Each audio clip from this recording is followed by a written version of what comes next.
Bapak Ibu, mohon untuk dapat berdiri, tetap berdiri karena di tiap minggu pertama kita akan membacakan pengakuan iman rasuli. Mari kita bersama-sama membacanya 1, 2, 3.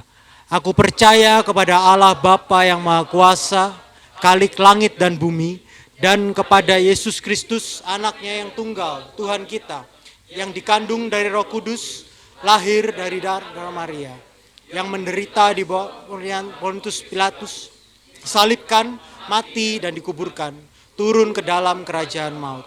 Pada hari yang ketiga bangkit dari antara orang mati, naik ke sorga, duduk di sebelah kanan Allah Bapa yang Maha Kuasa, dan akan datang dari sana untuk menghakimi orang yang hidup dan mati.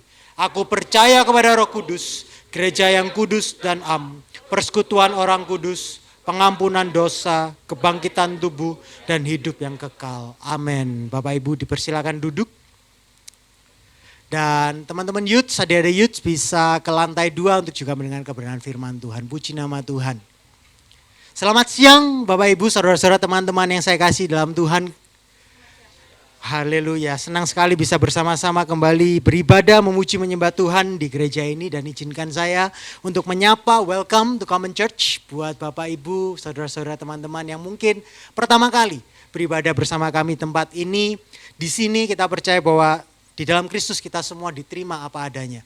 Tapi juga di dalam Kristus kita tidak akan dibiarkan apa adanya. Amin. So if this your first time beribadah di Common Church, sepulang ibadah ini kalian akan bisa mendapatkan free coffee ya, untuk bisa dinikmati sambil kita bisa berfellowship dan berkenalan lebih lagi. Puji nama Tuhan. Nah, pada siang hari ini berasa gak sih sekarang udah Desember loh ya. It's already Desember, akhir dari tahun 2025.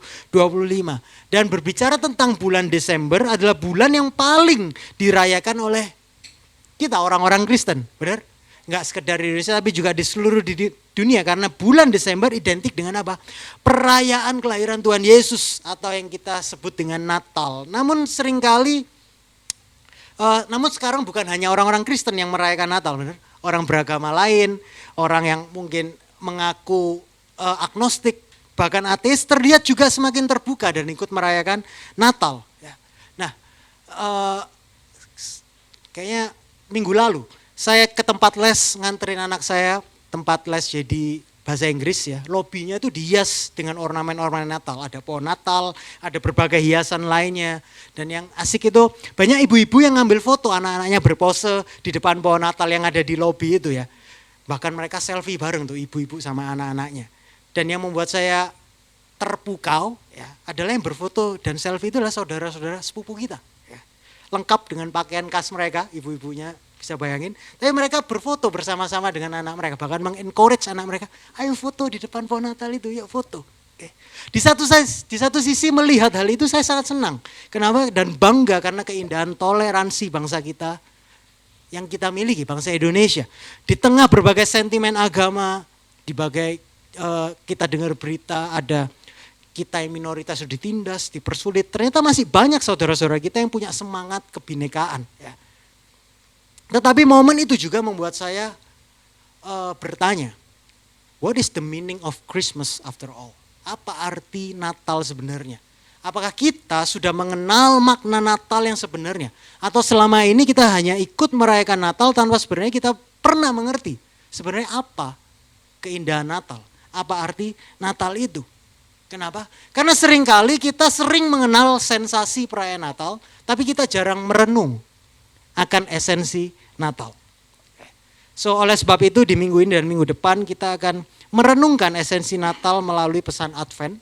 Dan tema Natal kita di bulan Desember adalah The Meaning of Christmas. Dan jika kalian familiar dengan kalender gereja, maka kita sekarang sedang berada di minggu Advent. Ya. Bagi yang enggak biasa dengan apa itu Advent? Advent itu diambil dari kata Latin adventus yang artinya adalah kedatangan. Jadi kita ini menanti kedatangan, the arrival. Singkatnya masa Advent adalah masa penantian dan persiapan hati untuk menyambut kedatangan Kristus. Nah, siang hari ini judul firman Tuhan saya beri judul The Light of the Sun. Beberapa hari lalu Saya itu dan jadi pergi ke tempat potong rambut langganan kami. Nah, jadi kalau lihat rambut saya slick ini karena memang baru potong rambut ya. Nah, di tempat tempat salon langganan kami duduk terpisah dan agak berjauhan karena tukang potongnya kan banyak dan punya tempat masing-masing. Nah, semua berjalan normal biasa karena itu bukan pertama kali saya dan jadi ke tempat itu tempat langganan kami. Tapi hari itu agak berbeda karena apa? Setelah kami dipotong kurang lebih 10 menit kemudian tiba-tiba mati lampu. Wih, ya kan? Gelap di seluruh ruangan itu, apalagi waktu itu sedang hujan dan sudah menjelang malam ya. Jadi cukup gelap di dalam ruangan itu. Ditunggu beberapa detik gak nyala-nyala. Saya tanya, "Mas, ada genset?" "Ada, masih dinyalain." Oke. Tapi menit berganti menit gak nyala-nyala juga ya kan. Namun di tengah keheningan menunggu lampu nyala itu saya jadi ingat, loh, kok anakku hening ya? Kok gak teriak-teriak ya? Kok gak kenapa kok saya bisa tiba-tiba ingat itu? Karena perbandingannya ya, anak saya ini padahal di tengah siang bolong, di keramaian sekolah, atau di tempat les yang dia sudah familiar pun, kalau saya jemputnya telat, dia nggak kelihatan saya, keberadaan saya sudah nangis dan panik kayak, wah kayak kena bencana lah ya. Tapi ini di tengah kegelapan, kok nggak ada suaranya dia. Dan kemudian tiba-tiba serasa ada sesuatu yang berjalan mendekati saya. Dan dengan suara pelan dan cukup tenang, calm. "Dad, kok gak nyala-nyala? Kapan lampunya hidup?" Saya jawab, "Sabar ya, bentar lagi harusnya nyala." Dan kita nunggu dalam kecemasan masing-masing. Cemas saya, wah kalau gak nyala petal nih saya. Tapi menanti kapan lampunya nyala, menerangi seluruh ruangan kembali. Dan akhirnya setelah tunggu kurang lebih 10 menit lah, akhirnya lampunya nyala. Nah, saya enggak tahu dengan kalian, tapi saya itu nggak suka berada dalam yang namanya kegelapan. Okay. Terang itu good. Okay.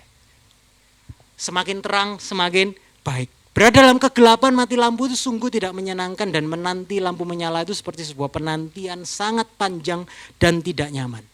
Tetapi ini loh, adalah jauh lebih menakutkan dan mencekam dan menyiksa jika kita ini menanti sendirian. Saya belajar dari anak saya meskipun dia di kegelapan, tapi dia tahu ada dedinya di sana. Dia tahu di mana mencari dedinya. Sehingga dalam kegelapan dia bisa calm. Seringkali kadang bukan kegelapannya yang mencekam, tapi ketiadaan seseorang yang dapat kita andalkan, yang dapat kita percaya, yang mana kita bisa bergantung penuh. Ketiadaan seseorang itulah yang membuat penantian, the waiting, adalah dalam kegelapan itulah sebuah hal yang sangat menakutkan. Dan mungkin itulah alasan kita mengatakan hidupku adalah penderitaan. Dari cerita mati lampu di salon itu saya merenungkan bahwa anakku bisa tetap tenang meskipun saya nggak tahu dia cemas dan pengen lampu segera nyala karena dia tahu memang saya ada di sana. Okay. Mungkin siang hari ini ada dari Bapak Ibu, teman-teman semuanya yang merasa Tuhan nggak kelihatan. Tuhan itu jauh, kita nggak yakin apakah Tuhan itu beserta kita, Tuhan itu peduli, Tuhan itu mendengar, Tuhan itu bahkan apakah Tuhan itu hadir gak sih ya, dalam hidup kita. Pergumulan hidup kalian, penderitaan yang kita alami, mungkin sedang ada yang mengalami kerugian, atau sedang bergumul dengan sakit penyakit, atau punya relasi yang sedang sulit, adalah bagian dari kehidupan kita. Tapi yang lebih membuat kita putus asa kadang-kadang bukan masalah-masalah itu, tetapi keheningan Tuhan di tengah kegelapan hidup yang sedang kita jalani. So jika ini adalah yang sedang kalian alami dan jalani, masa Advent mengajak kita untuk tetap berpengharapan di dalam penantian. The message of Advent. Seringkali kita terburu-buru kepada Natal yang benar-benar penuh kegemilangan, sukacita. Padahal ada masa Advent di mana penuh dengan ketidakpastian. That's why Advent adalah tentang menunggu, tentang menanti. So bagaimana caranya kita tetap berpengharapan di dalam penantian? Siang hari ini firman Tuhan mengajarkan kita salah satu posture atau sikap yang perlu kita miliki dalam masa penantian, yaitu apa? Meratap. Okay. Lemen. Mungkin ada yang gak familiar dengan kata meratap. Alkitab punya satu pasal, satu kitab yang dikatakan ratapan. Gak familiar memang di zaman yang kita penuh harus sukacita, terlihat baik-baik saja. Tetapi kunci dari kita tetap berpengharapan dalam masa penantian. Mungkin kita perlu belajar untuk yang namanya punya posture, sikap meratap lemen. Mari kita buka Mazmur 80 ayatnya yang ke-15 sampai 20. Kalian bisa baca di rumah, tapi kita nggak punya waktu untuk membaca semuanya. Jadi saya akan ambil ayat 15 sampai 20 saja. Mazmur 80 ayat 15 berkata, Ya Allah semesta alam, kembalilah kiranya, pandanglah dari langit dan lihatlah, indahkanlah pohon anggur ini, batang yang ditanam oleh tangan kananmu. Mereka telah membakarnya dengan api dan menebangnya, biarlah mereka hilang lenyap oleh hardik wajahmu. 18, kiranya tanganmu melindungi orang yang di sebelah kananmu, anak manusia yang telah kau teguhkan bagi dirimu itu. Maka kami tidak akan menyimpang daripadamu. Biarkanlah kami hidup, maka kami akan menyerukan namamu. Ya Tuhan Allah semesta alam, pulihkanlah kami. Buatlah wajahmu bersinar, maka kami akan selamat. Nah, saya ambil Mazmur 80 ini karena Mazmur 80 ini adalah yang termasuk dalam kategori yang bisa kita sebut sebagai Mazmur ratapan. Sebuah Mazmur 80 adalah sebuah Mazmur di mana penulisnya memaparkan situasi sulit atau keluhan kepada Tuhan. Dan memohon agar Tuhan itu melepaskannya dari situasi tersebut. Situasi yang dimaksud dalam konteks Mazmur 80 ini kemungkinan besar adalah ketika kerajaan Israel di utara itu jatuh ke tangan Asyur. Mereka sudah dibuang. Dan Mazmur 80 adalah salah satu bagian dari ratapan. Kenapa kok engkau membuang kami? Dan Mazmur 80 juga termasuk Mazmur ratapan karena ternyata Mazmur itu adalah kompilasi ya. Jadi ada kitab, ada jilid 1, 2, 3, sampai 5. Nah Mazmur 80 masuk dalam bagian dari kumpulan kompilasi Mazmur yang disebut jilid 3. Dan jilid 3 ini kemungkinan besar ditulis pada masa pembuangan, kumpulan dari Mazmur-Mazmur yang ditulis pada zaman pembuangan ke Babel atau setelahnya. Sehingga saat itu seluruh Israel sudah ditaklukkan oleh kekaisaran Babel dan mereka diusir juga dari tanah mereka selama 70 tahun ya. Jadi jilid 3 adalah berisi kumpulan Mazmur yang benar-benar membentuk doa umat Israel di masa-masa mereka yang sangat gelap. Mereka terbuang dan Tuhan seakan silent. Nah saat kita merenungkan Mazmur 80, saya ingin kita melihat sesuatu yang di sini menurut saya memperdalam kecemasan dan keresahan sang pemazmur dan juga umat Allah saat mereka membaca Mazmur ini setiap bertahun-tahun dalam masa pembuangan. Bukan hanya karena mereka mengalami masa-masa yang sulit atau situasi sulit, tapi karena apa? Allah itu seolah-olah nggak hadir dan tidak terlibat ketika bangsa itu sangat membutuhkan Allah mereka. Fakta yang mereka punya dipersepsikan, inilah yang menurut saya menantang iman dan pondasi pandangan hidup sang Mazmur. Kita dapat mendengarnya bergumul dengan hal itu di sepanjang Mazmur ini. Kalau perhatikan semua bahasa dalam Mazmur ini menggambarkan Allah itu sebagai Allah yang nggak hadir, Allah yang tidak sadar, dan Allah yang tidak peduli. Bahkan kalau kalian baca ayatnya yang kedua atau ayat yang pertama kalau bahasa Inggris dikatakan apa? Pasanglah telinga. Hai gembala Israel, siapa gembala Israel? Tuhan kan, Allah Yahweh. Hai gembala, pasanglah telinga, give ear, dengarkan. Seolah-olah Tuhan itu tidak mendengar dan pemazmur mencoba berkata, God, Tuhan, bisakah kau memperhatikan kami sebentar saja? Bisakah kau duduk, engkau duduk di tahta itu tanpa melakukan apa-apa? Bangkitlah, datanglah, mengapa kau begitu jauh? Itulah tepatnya yang disampaikan oleh sang pemazmur. Dan di ayat 15 yang tadi kita baca bersama juga dikatakan, seruan tentang ya Allah semesta alam, kembalilah, kiranya pandanglah dari langit, lihatlah. Kalau versi bahasa Indonesia masa kini mengatakan perhatikanlah umatmu, lihatlah itu perhatikanlah kami. Kita bisa melihat di sini pemazmur itu mengungkapkan dalam seruan ratapannya bahwa ada ketidakhadiran Tuhan yang dirasakannya. Ada rasa ketidakhadiran Tuhan yang dirasakan oleh sang pemazmur. Padahal tentunya itu bukan kebenaran karena Alkitab yang sama sangat jelas menyatakan bahwa Tuhan itu kan melihat dan mengetahui segalanya. Tuhan bahkan hadir di mana-mana setiap saat. Dia selalu memperhatikan dan mengasihi umatnya setiap waktu. Tapi kita juga melihat dalam Mazmur ini banyak bagian dalam Alkitab yang menggambarkan pengalaman-pengalaman umat Tuhan di mana hal-hal pernyataan diri tentang siapa Tuhan tampaknya bukan yang sedang mereka alami. So pertanyaan buat Bapak Ibu teman-teman semuanya.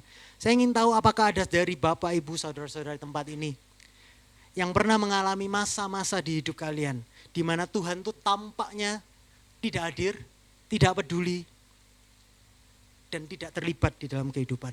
Kayaknya hidup ini it's all about me lah. Aku yang mengusahakan. Tergantung aku. Karena ternyata Tuhan itu, aku tahu sih, aku nyanyikan Tuhan setia. Tapi faktanya mana? Keadaannya kok gak sesuai dengan apa yang terjadi dalam hidupku. Ada? Jika iya, maka kalian gak sendirian. Saya pun juga gak sendirian. Karena pemazmur pun mengalami kefrustasian yang sama dengan kita. Coba kita lihat beberapa ungkapan kefrustasian di sepanjang kitab Mazmur ya. Karena kitab Ratapannya beberapa.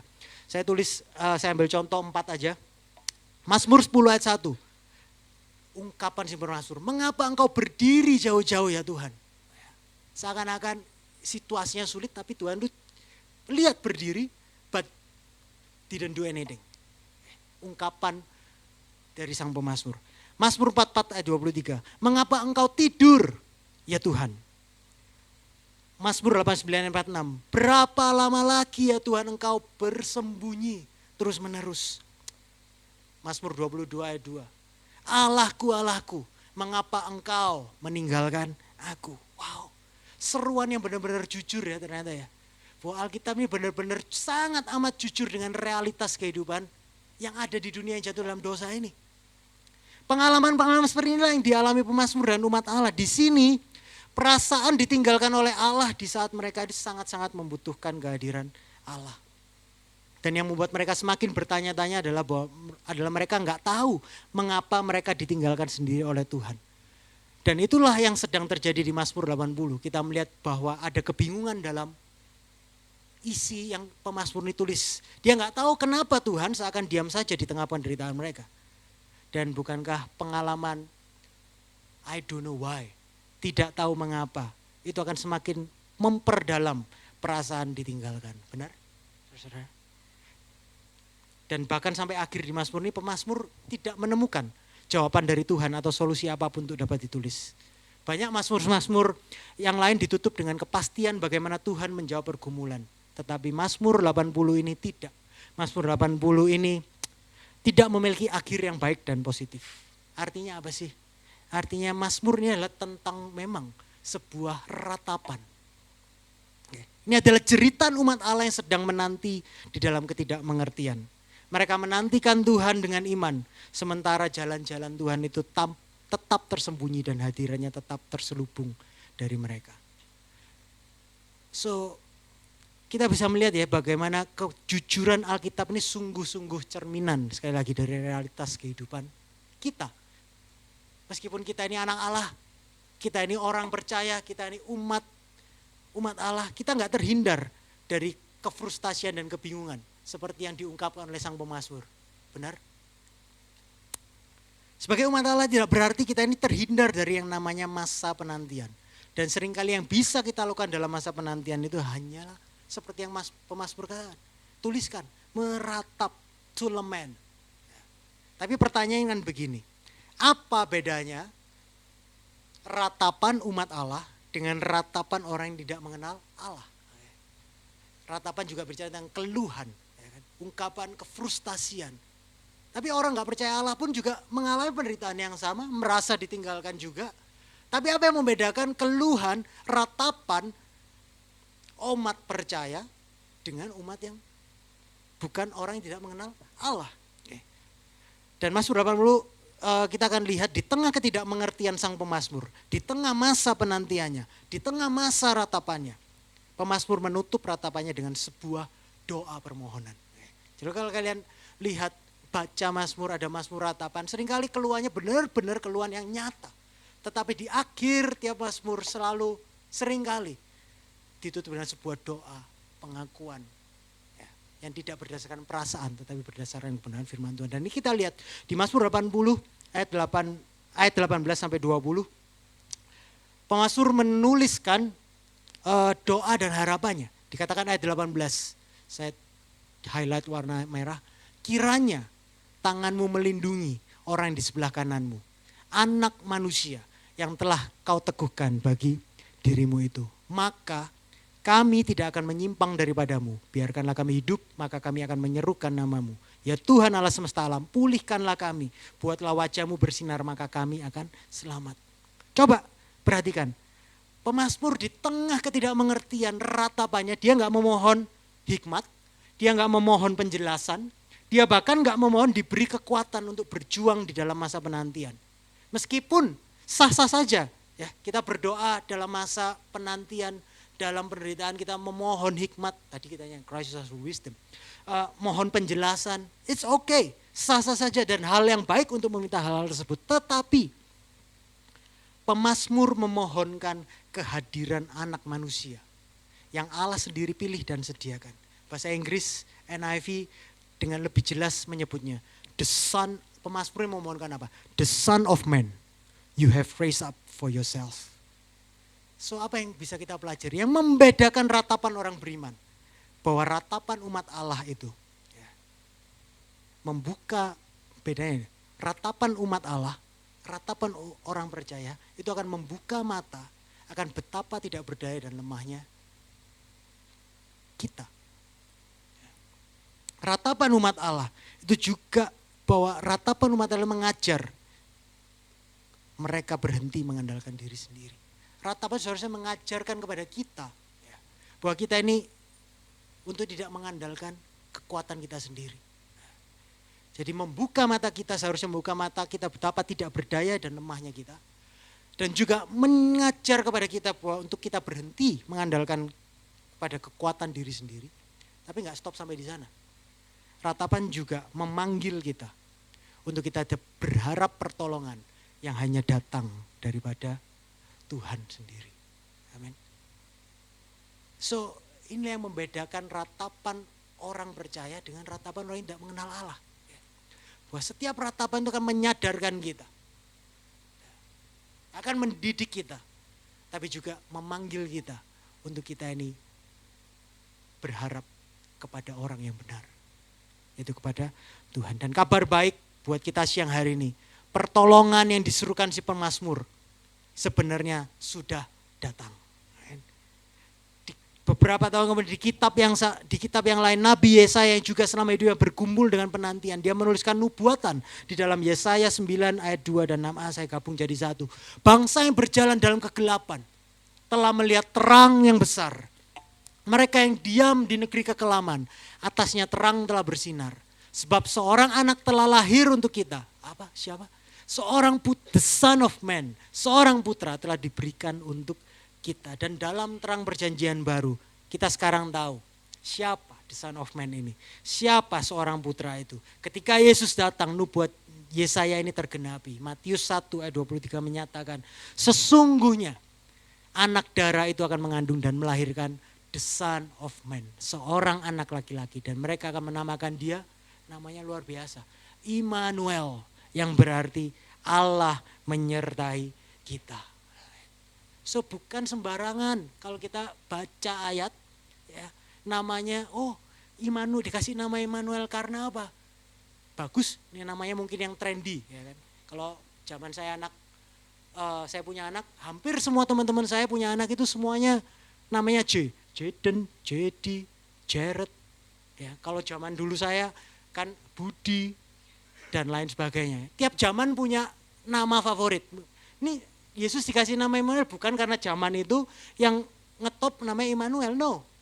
Ada pesan yang luar biasa. Kalau kita tahu narasi Alkitab, nama Immanuel ini sungguh memberikan sebuah makna yang luar biasa.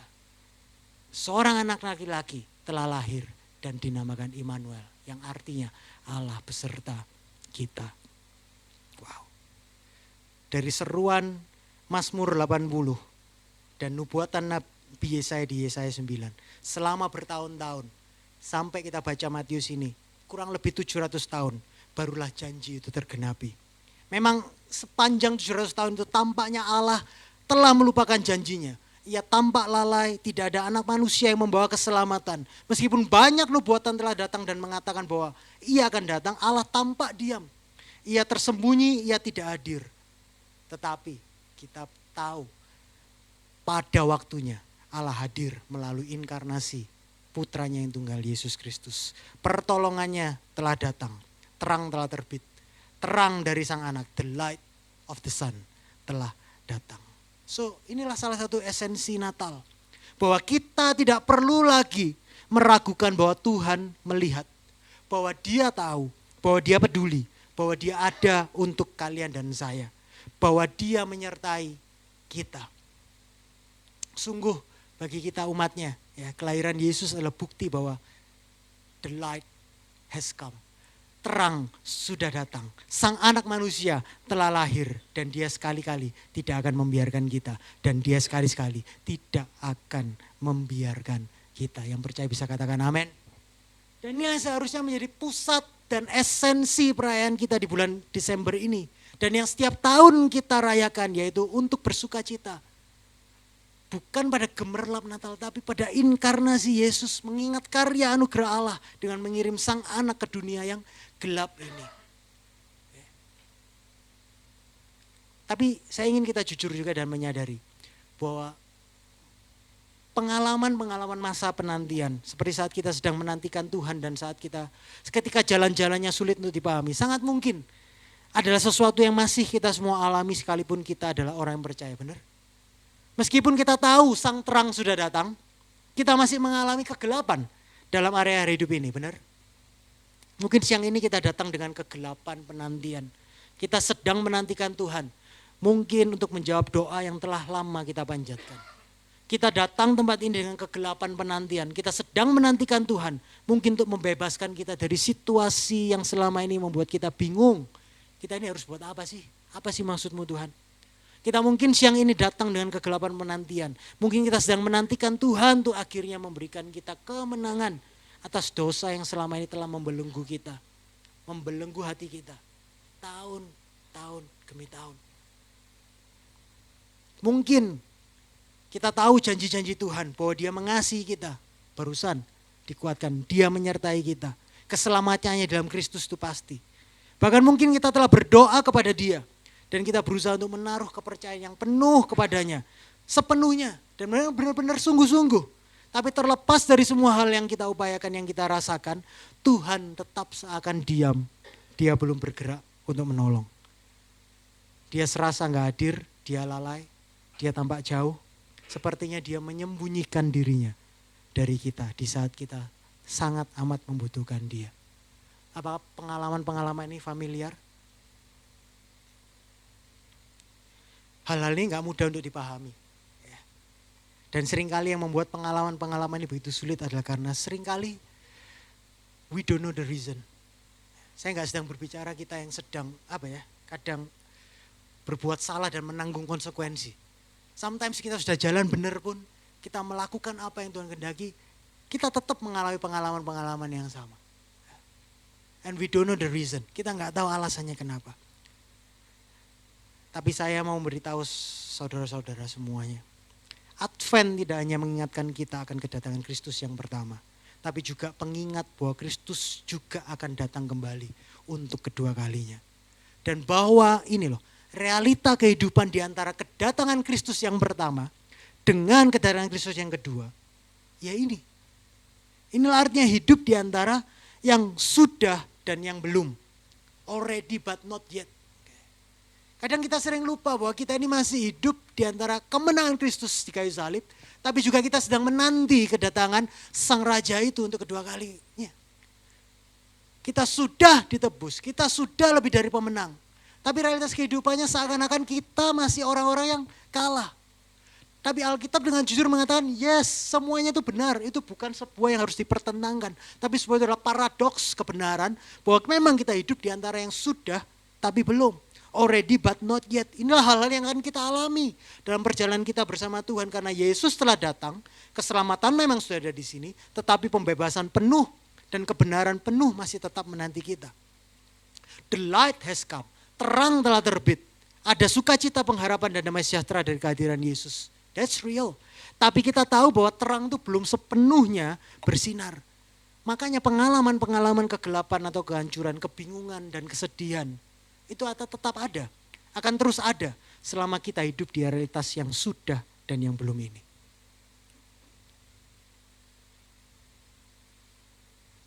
Ini datang semakin berat ya. Tapi saya yakin kebenaran firman Tuhan ini ya, nanti ya, mungkin besok ketika kita kembali ke realitas kehidupan kita. Ya, Alkitab tidak menjanjikan semua harus happy. Akhirnya semuanya penuh gemerlap.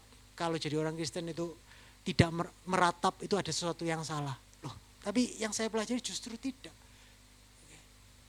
Dalam ratapan pun itu adalah bagian dari perjalanan. Sudah tapi belum. Already but not yet. Siang hari di saat kita memperingati masa Advent, ini bukanlah waktu untuk mengabaikan pengalaman, emosi-emosi, perasaan, kehancuran, kebingungan, kepedihan yang sedang kita alami. Ya. Kenyataan itu bukan untuk diremehkan ataupun untuk disikapi seolah-olah nggak ada. Kita hidup di zaman yang kalau ada yang susah di cover, pokoknya jangan kelihatan susah. Benar. Kalau ikut Kristus harus kelihatan happy terus, harus kelihatan penuh sukacita. Apa kabar saudara-saudara?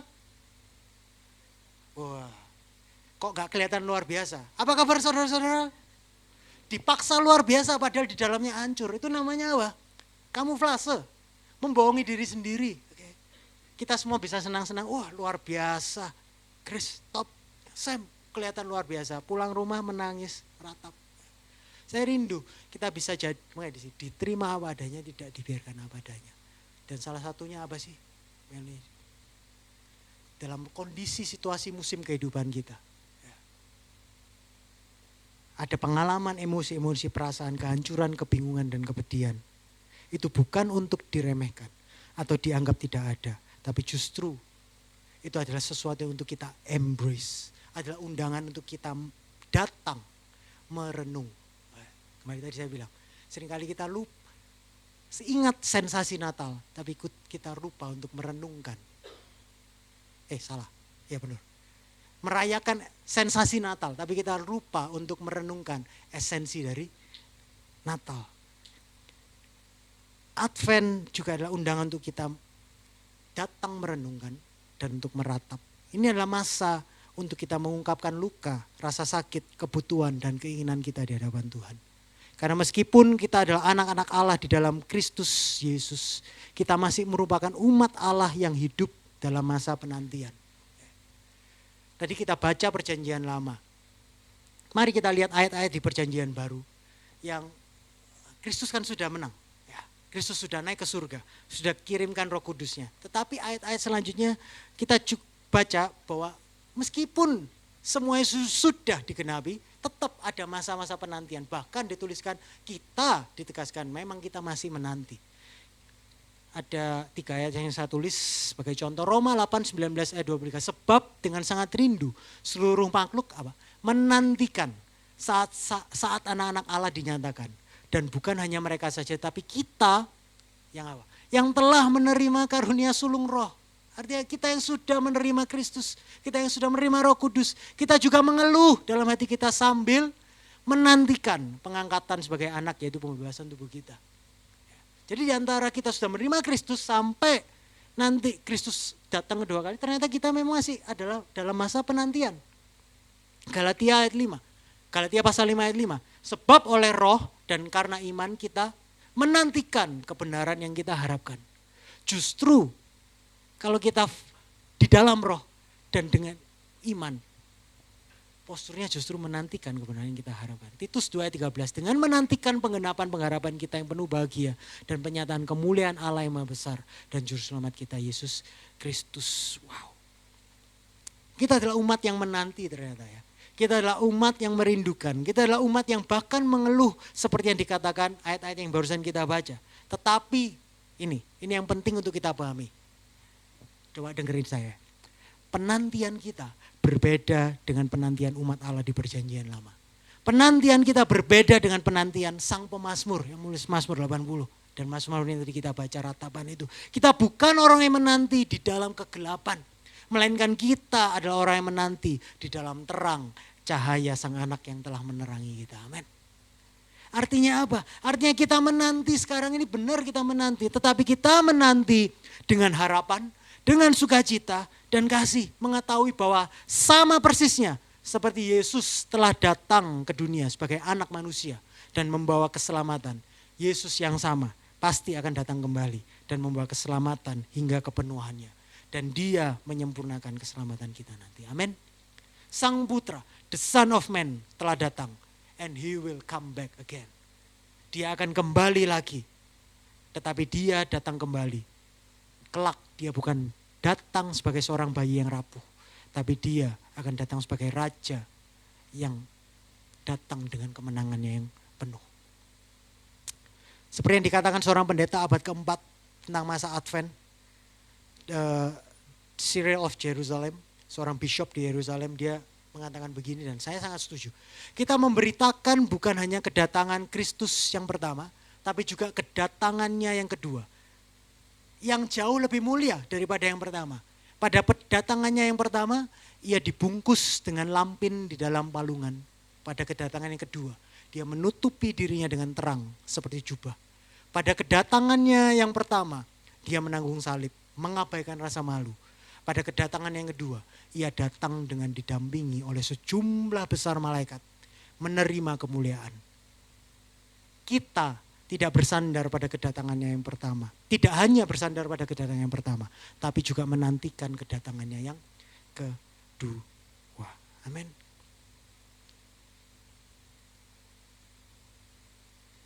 Inilah menjadi pengharapan kita dalam merayakan Advent. Benar kita memperingati Kristus yang sudah lahir. Tapi Advent juga mengingatkan kita akan kedatangan Kristus yang kedua. Sehingga kita tidak bersandar, hanya bersandar pada kedatangan yang pertama, tapi juga menantikan kedatangannya yang kedua. Sembari kita menantikan kedatangan yang kedua.